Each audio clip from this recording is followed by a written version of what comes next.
Welcome to Uncommon Knowledge. I'm Peter Robinson. By the way, be sure to look at our site on Facebook, facebook.com/UNC Knowledge. Submit questions, comments, suggest guests, facebook.com/UNC Knowledge. A former federal prosecutor and a federal judge on the United States Third Circuit Court of Appeals, Michael Chertoff served as Secretary of Homeland Security from 2005 to 2009, the second term of George W. Bush's administration. He is also the founder of the Chertoff Group, a security and risk management firm, and the author of Homeland Security, Assessing the First 5 Years. Michael Chertoff, welcome. Good to be here. Segment 1, the obvious segment, Osama. 2 quotations. George W. Bush, September 13th, 2001, quote, "The most important thing is for us to find Osama bin Laden. It is our number one priority," close quote. Same man, George W. Bush, March 13th, 2002, quote, "I don't know where bin Laden is. It's not our priority," close quote. How important was it for us to find Osama bin Laden? Well, I think it was important from a number of standpoints. First of all, it was important in terms of our own psychology. It brought a measure of closure, although I hate to use that word, but kind of psychological closure. Right. It did demonstrate that we had brought justice to bin Laden, as President Bush originally promised a couple of days after 9/11. So from that standpoint, I think it was very valuable to us. It also demonstrated that the U.S. is capable of projecting power in a way that can be very deadly for our adversaries, and that's an important lesson. In terms of what it means for the future of terrorism, though, it doesn't eradicate al-Qaeda or dramatically change their capabilities, because they have built up over time a cadre of experienced leaders who will continue to carry on what they've been doing. Is it as bad for the bad guys' morale as it has been good for ours? I think it probably is a strike at their morale, because for a period of time, they obviously felt that by eluding us, bin Laden was somehow demonstrating that he's, blessed by God or has some kind of a natural advantage.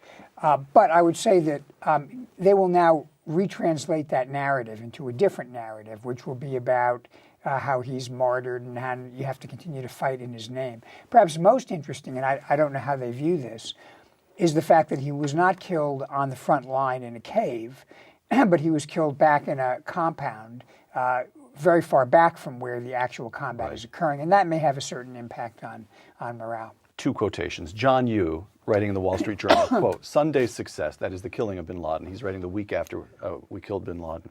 "Sunday's success vindicates the Bush administration.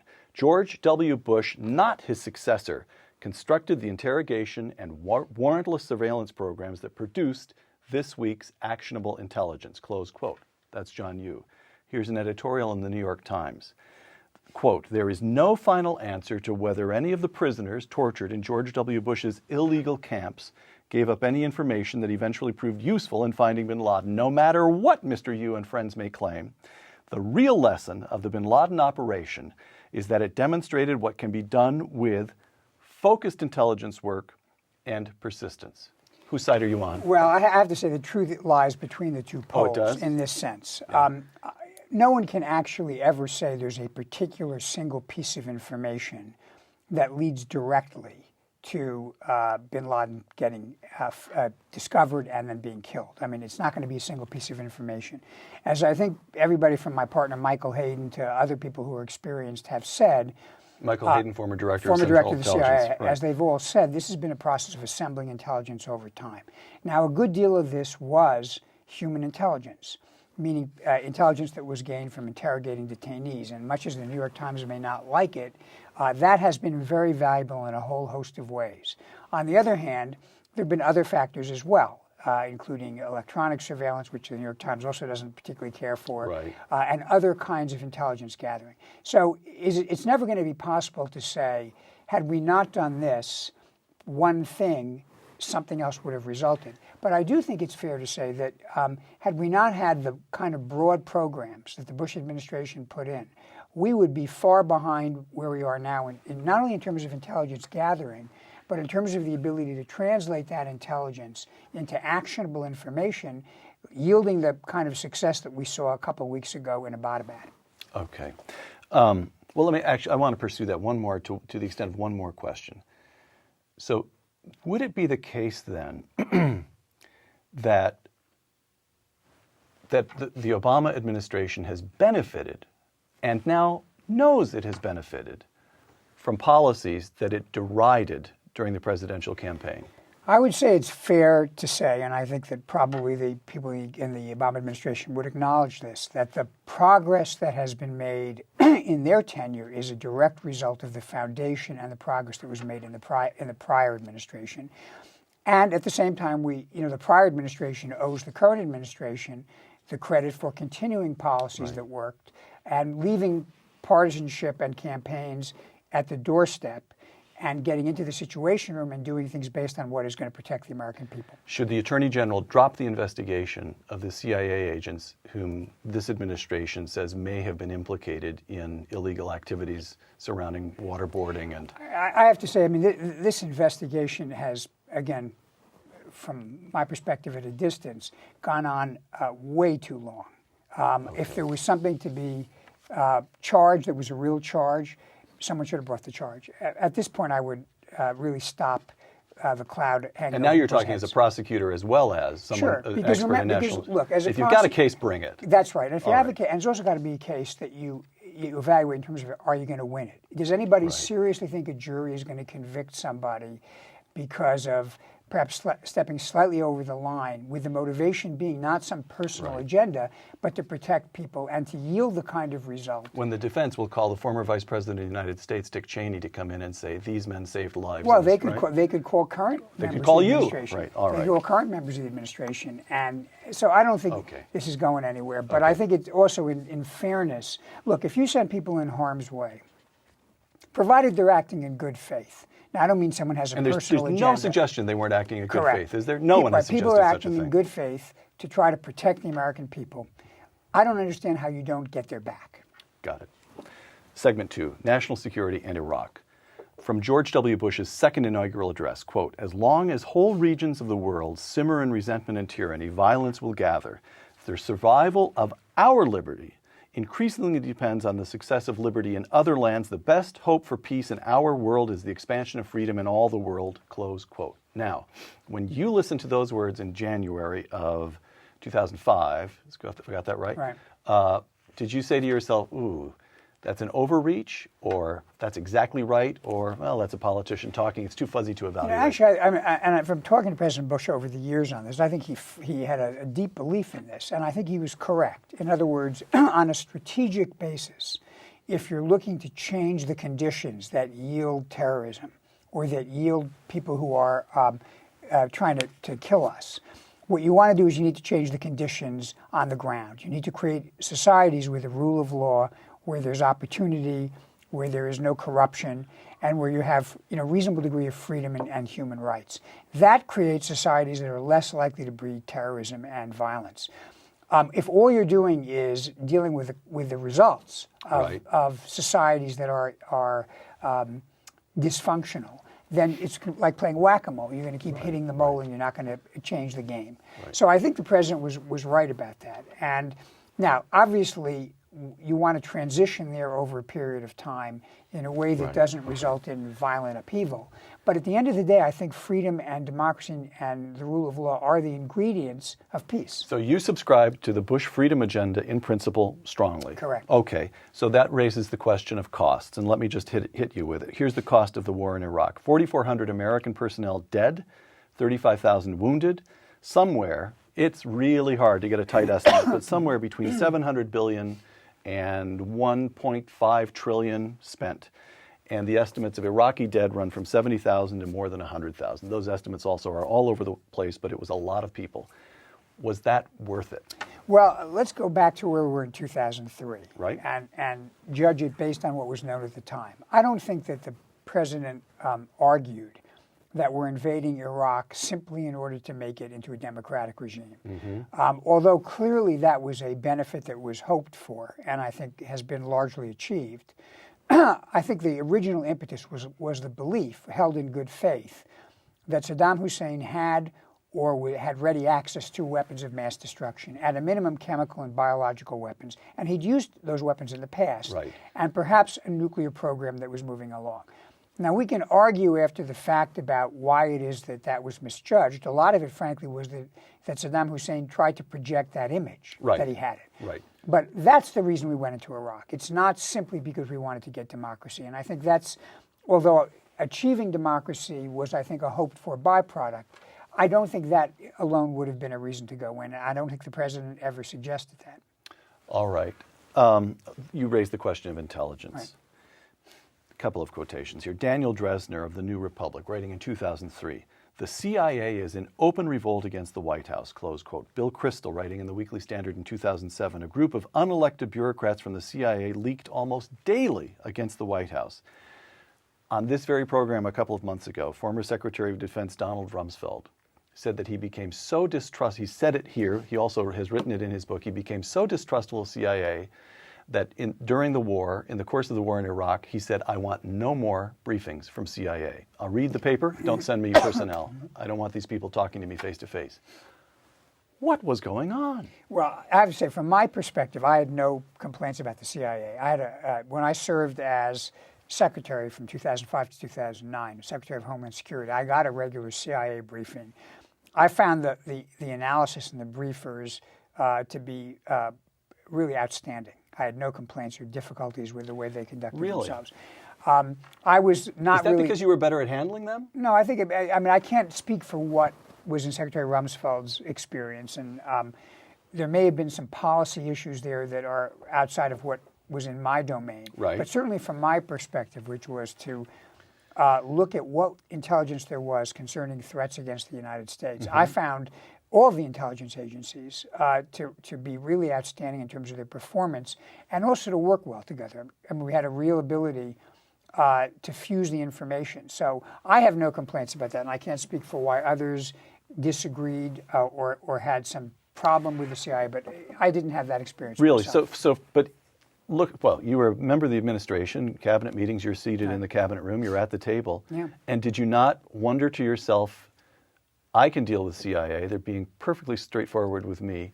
Why is Rumsfeld having so much trouble? Why is there leaking against Cheney and the president? Didn't the disarray at least strike you as odd? I would say the disarray perhaps looks more obvious from outside than it does from inside.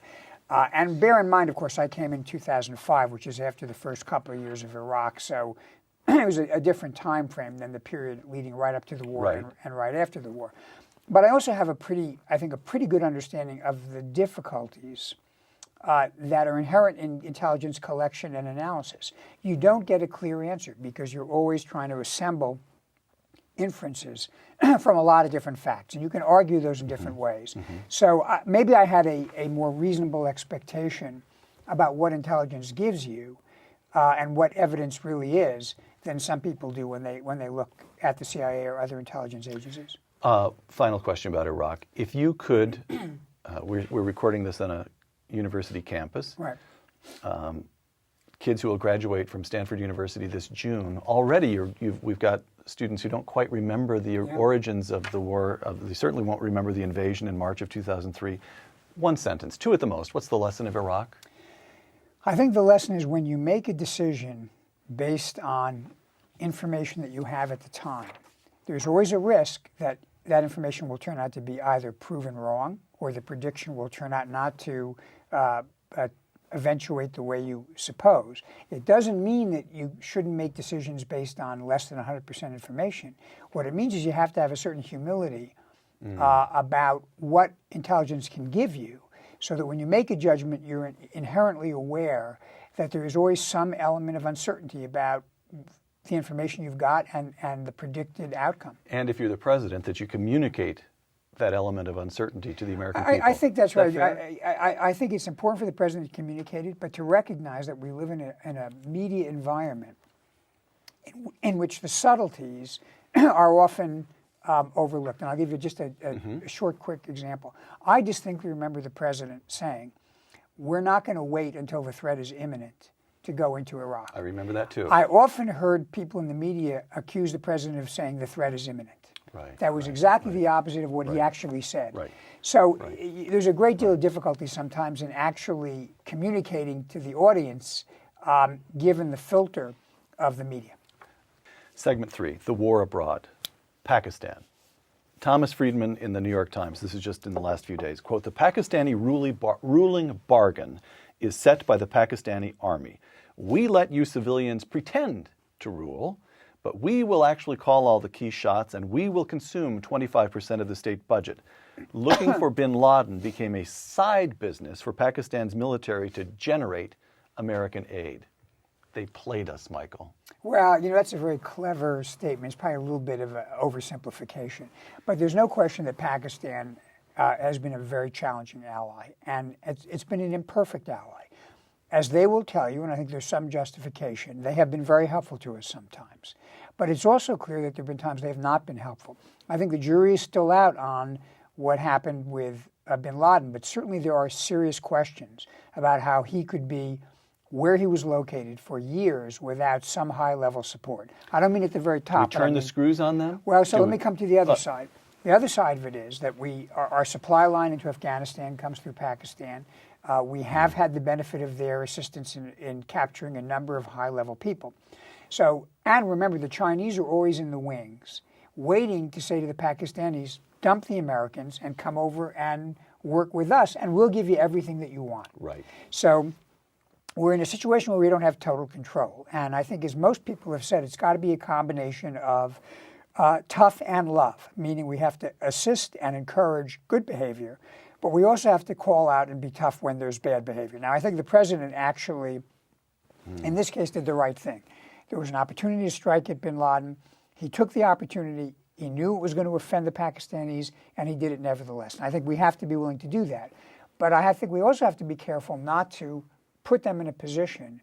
Don't force them to choose. Right, exactly. Right. Don't force them to choose, and then choose to be our adversaries rather than our allies. Saudi Arabia. Once again, I'm quoting Thomas Friedman. Same column, actually, in the New York Times. The Wahhabis, this is the conservative or extreme, or call it what you will, Islamist sect. The Wahhabis bless the Saudi regime with legitimacy in the absence of any elections, and the regime blesses them with money. During the 1980s alone, this is staggering. During the 1980s alone, Saudi Arabia spent some $75 billion on the propagation of Wahhabism throughout the Arab world. Close quote. Why do we put up with that? So let's go back to 79, 80. After the Khomeini takeover, there was an attack on Mecca. Right. And it had to be put down in a rather brutal way. And I think that alarmed the monarchy. And at that time, the arrangement that they made essentially was to buy peace with those who were very much on the fundamentalist side of the religious spectrum. Now, since that period of time, I think Saudi Arabia has evolved. And I think under the current king, it has been comparatively reformist in terms of the leadership of the country, and certainly a terrific ally of the U.S. I mean, since 2003, when they themselves were attacked by al-Qaeda, they have become full-throated partners with the U.S. in counterterrorism. Unlike the Pakistanis, where it's sometimes one hand gives and one hand takes away, the Saudis have been really joined at the hip with us. They're still spending money, though, are they not? Spreading Wahhabism? So the challenge we have is this. As counterterrorism partners, I would give them an A+. They'll share intelligence. They're bad guys in Saudi Arabia. Tough, they go get them. And they're actionable. And they actually have a pretty good program for trying to rehabilitate people. But there's no question that there's a certain part of the establishment in Saudi Arabia that has very fundamentalist religious views, and that there's a kind of a pull and push or a tug of war between that group and the group that would be described as more reformist. That being said, I think there has been incremental change in the direction of greater freedom for women and more tolerance over the last few years. And to me, this is an example of a case where we ought to be encouraging. And time is with us. Time is with us. The rising generation is more reformist. I think that's right. Egypt, population of 80 million, by far the most populous Arab nation. Islamic scholar Bernard Lewis, and this is his comment, he's commenting shortly after the fall of Mubarak, quote, "The religious parties," he's talking about the Muslim Brotherhood above all, "the religious parties have an immediate advantage. They have a network of communication through the preachers and the mosques which no other political tendency can hope to equal. In genuinely free and fair elections, the Muslim parties are very likely to win, and I think that would be a disaster," close quote. Now, what he's saying, genuinely free and fair elections, is just what anybody listening approvingly to President George W. Bush's second inaugural address would have said, yes, this is it, free and fair elections. And Bernard Lewis incomparably the most outstanding scholar of Islam says, no, that will be a catastrophe. Square that circle. Well, first of all, Egypt is a more complicated answer than a one-sentence answer. No question right now the Muslim Brotherhood, because it is perhaps the only institution that exists outside the army, has an advantage. Whether that will erode over time, whether within the Brotherhood generational differences will wind up coming to the surface, I think it's too soon to tell. But clearly, the outcome here is by no means clear. It could be a bad outcome as well as the Army's going ahead with elections in September. Right, and the people voted to support that, by the way, by an Right. overwhelming majority. So it wasn't that the Army pushed that down the throats of the people. So that's kind of a work in progress, and we don't really know how it's going to come out. In terms of the question of democracy and voting, I would argue that when we talk about freedom, we don't just mean going to the polls with an election. Mm-hmm. We mean setting up the framework and the conditions for freedom. And that's why I've said on other occasions, ideally you want a transition. You don't want to just jump from a dictatorship right into an election the next day. And what do I mean by a transition? First, you want the rule of law. Mm-hmm. You want to have a basic framework. You want to have freedom of speech. You want to give people an opportunity to organize and to debate. And you want to give them the conditions that they need to have confidence that they'll have a free election. When that happens, I think elections are very good. All of that Mubarak refused to countenance. Correct, and that's and one of the challenges that we had was by refusing to make changes in the direction of opening up, he created a situation, and maybe he did it on purpose, where the alternative was either him or the one other organized group outside the army, which was the Muslim Brotherhood. Right. Libya, last question on the war abroad. Libya, from your recent op-ed in the Washington Post, quote, the staying power of Gaddafi's forces suggests that the current fight, largely seen at the outset as Democrat versus oppressor, might have a darker tribal underlay, close quote. Should NATO take out Gaddafi and get it finished, manage the current stalemate, or withdraw from Libya? Well, now we're in it. So these are questions one would have asked at the beginning. And the rest of the op-ed talked about what happens if we win, if we do kill Gaddafi. And what Mike Hayden and I, who co-authored the article with me, former CIA director, what we suggested is, it's not obvious that getting rid of Gaddafi ends the problem, any more than getting rid of Saddam Hussein ended our problems in Iraq. And who is going to own bringing peace to Libya if after Gaddafi falls, he winds up having armed his allies, and we wind up with insurgencies and car bombs and sniping and all the other elements of disorder that we saw in Baghdad in 2003. Now we've got to start planning for that because we don't know how this is going to turn out. The sentence that you and General Hayden left out was, isn't it ironic that the very people who pilloried the Bush administration for failing to prepare for the post-war situation in Iraq are now failing to prepare in Libya? You're just too nice a guy, Michael. Well, maybe you had a shot there. You had a punch that you pulled. I wasn't interested in making shots. What I was interested in doing is saying, it's not too late to start thinking this through. It would have been better to think it through at the very beginning, but it looks like this stalemate may continue for a while. We need to think through what are we going to do when it turns out one way or the other, because I think washing your hands of this is not going to be an option. Segment 4, the war at home.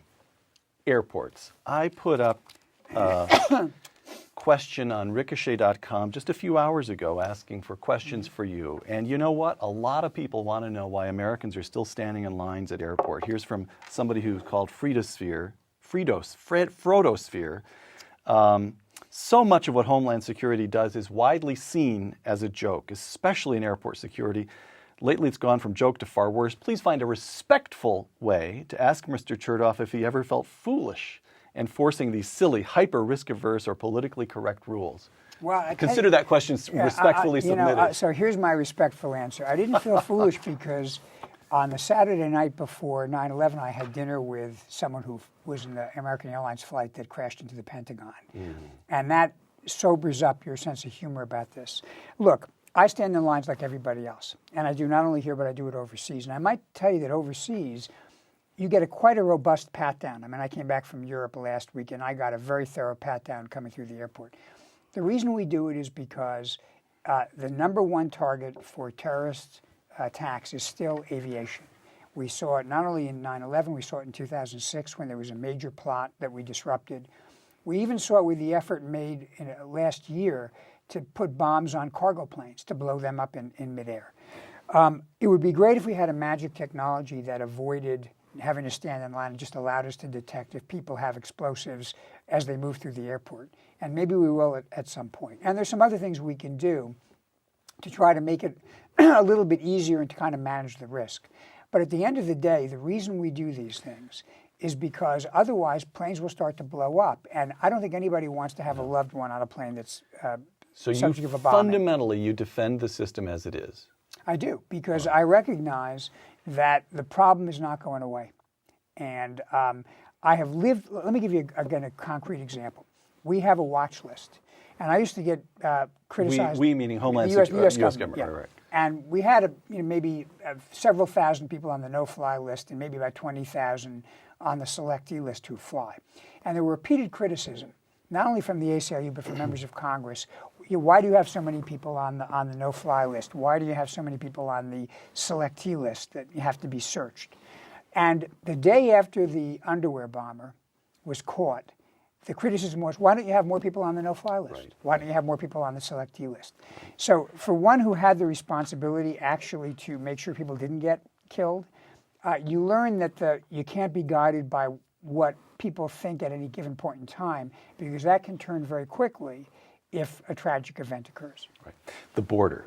Two quotations. Charles Krauthammer, quote, the Government Accountability Office reported in February, this is a recent column, we're talking about this past February, that less than half the border, our border with Mexico, is under the operational control of the government. I, Charles Krauthammer, I have little doubt that most Americans would be quite willing to regularize and legalize the current millions of illegal immigrants if they were convinced that the border is secure. Close quote. Second quotation, President Obama, speaking in El Paso earlier this month of May, quote, to support reform, Republicans say we need a higher fence. Maybe they'll say we need a moat, or alligators in the moat.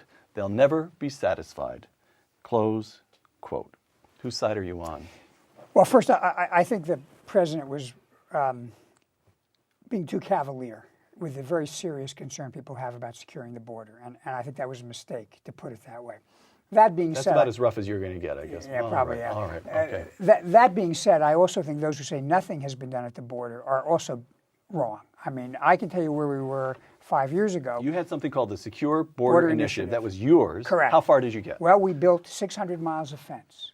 We doubled the Border Patrol, so it was 20,000.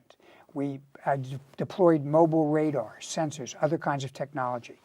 And in some sectors of the border, we so dramatically decreased the flow that we went from literally hundreds or thousands a week down to a handful a week. So we did make a lot of progress in those parts of the border that were the most heavily trafficked. Now, what that has done is it has driven people into parts of the border that are much more difficult for them to pass. And so over time, if you keep up what we were doing, you will eventually be able to get operational control over most of the border. Mm-hmm. But recognize that operational control in heavily trafficked areas is different than in areas that are mountainous, for example, where there's just less foot traffic or vehicular traffic. Right. So the short answer here is we have made a lot of progress. And anybody who says we haven't, won't take yes for an answer. But at the same time, we're not done. And what I would like to see us do is complete the job. And then I think we're in a position to say to the American people, we have, within what is reasonable in human existence, we've got a secure border. So just as a kind of logistical matter, right. Here's the way the way this layman looks at it. We have tens of thousands of miles of interstate highways in this country, right. And lots of them have hundreds and hundreds of miles of walls and embankments. Google Maps, mm-hmm. You can get a very detailed look at any place on the planet right. by going to Google Maps. Why should it be beyond the capacity of the United States government to get total control of the southern border? Well, so it's not beyond the capacity to get operational control of the border. But remember this, right. Remember a few facts. It's not just a question of putting a wall or a fence up, although we've done a lot of that.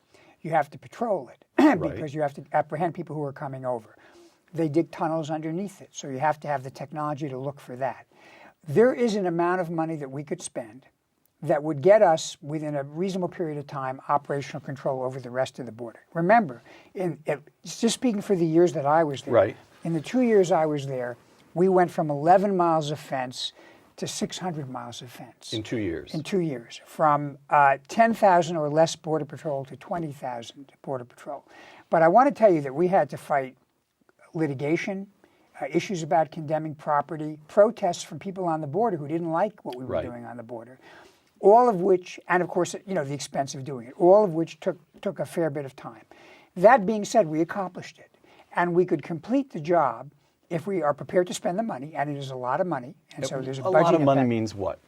Billions and billions of dollars. Because, remember, Right. it's not just War in Iraq cost us, at the lowest budget estimate I've seen for the cost of the war in Iraq is $700 billion. You're talking about $100 billion, if you $200 put at the $100 most, billion, right? if you put $100 billion into the border To secure one of America's own borders. I agree with you. You'll be able to secure it. And do you subscribe to the basic argument that Charles Krauthammer asserts here, which is before we can do anything with the immigration problem, we have to establish the confidence of the American people that the federal government is in charge of the border? I do. That you do subscribe to. I do subscribe to that. Segment 5, security in the current administration.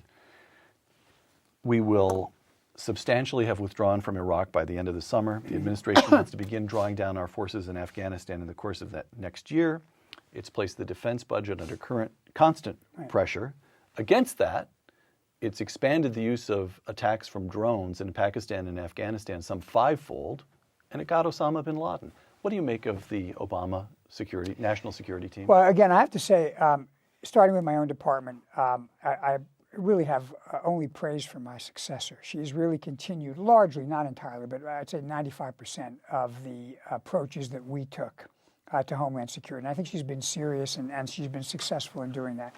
I think more generally, over time, and I'm not sure the administration takes it as a compliment, but the administration has really largely built upon and continued the policies of the Bush administration, both in terms of being willing to use military force, including unilaterally, as we saw in the case of bin Laden, not closing Guantanamo, continuing to invest in some of the technologies and some of the techniques that we've used, even, by the way, defending the state secret privilege against groups like the ACLU who always want to have national secrets divulged.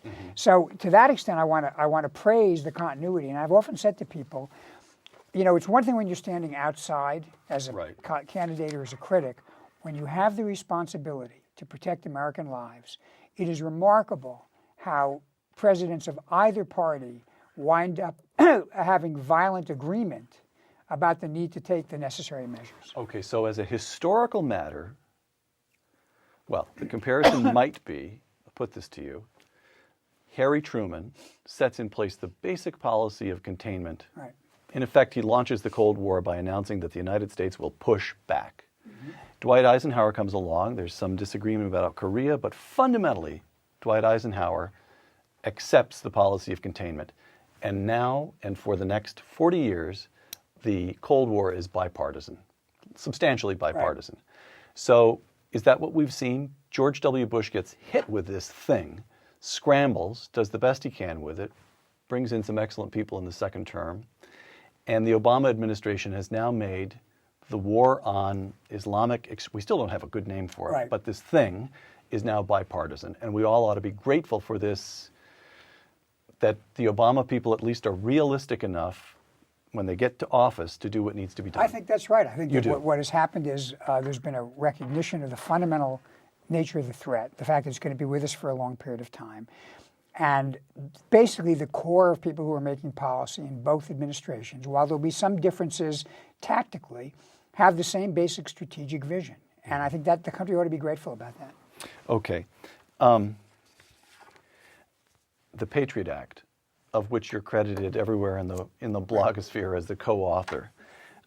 This gets complicated very fast, but to deal with it as simply as possible, there are 3 provisions that are set to expire this month of May. One covers roving wiretaps. There's a second provision that allows federal investigators to compel the production of business records. All right.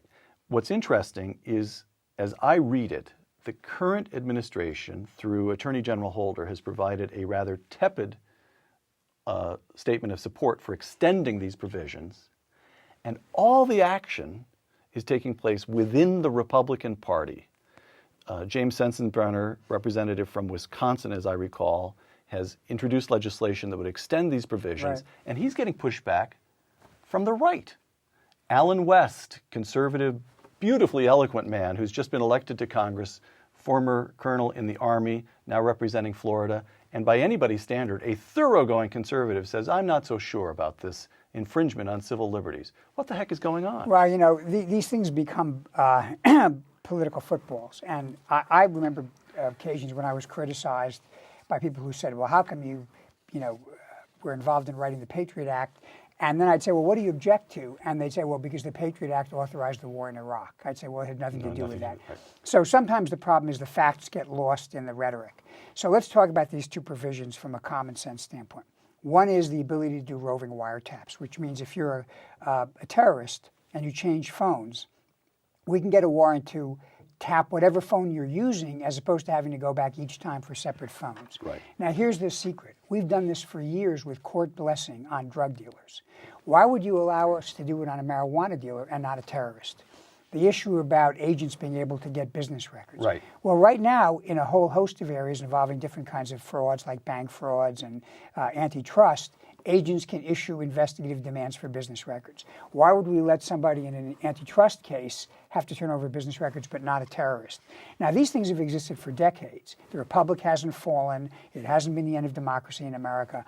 If we could cool the rhetoric a little bit, I think in most of these areas, what people would see is that the provisions are actually common sense extensions of principles that have been around for decades and which the courts, liberal and conservative, have upheld.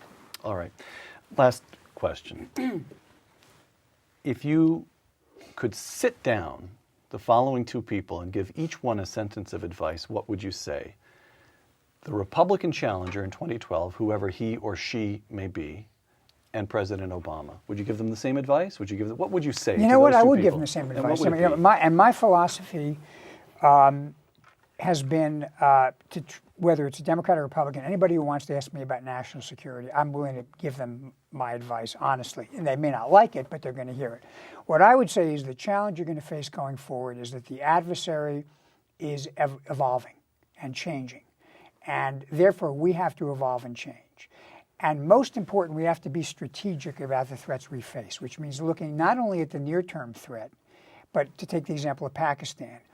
Not only Pakistan in terms of al-Qaeda and the Taliban, but Pakistan in terms of China, and making sure we're not making decisions that will drive them towards the Chinese, and what the consequences of that would be in terms of our security in the region, both South Asia and the broader region of Asia. North Korea, what are they doing with their technology, their cyber capabilities and their nuclear capabilities? So I would say this is, much as you may not want to have to deal with national security issues, and much as you might want to say, we're done, we've accomplished what we set out to accomplish, you'll never be done. The end of the Cold War meant a world in which we'll have multifaceted threats, we'll have ungoverned space, we'll be dealing with both high-tech and low-tech challenges. And if you accept the job as president, you're going to have to be able to develop and execute a strategy that deals comprehensively with all of these issues. Former Secretary of Homeland Security, Michael Chertoff. You were kind enough to permit me to call you Michael, but I will say, Mr. Secretary, thank you. My pleasure. For Uncommon Knowledge, I'm Peter Robinson. Thanks for joining us.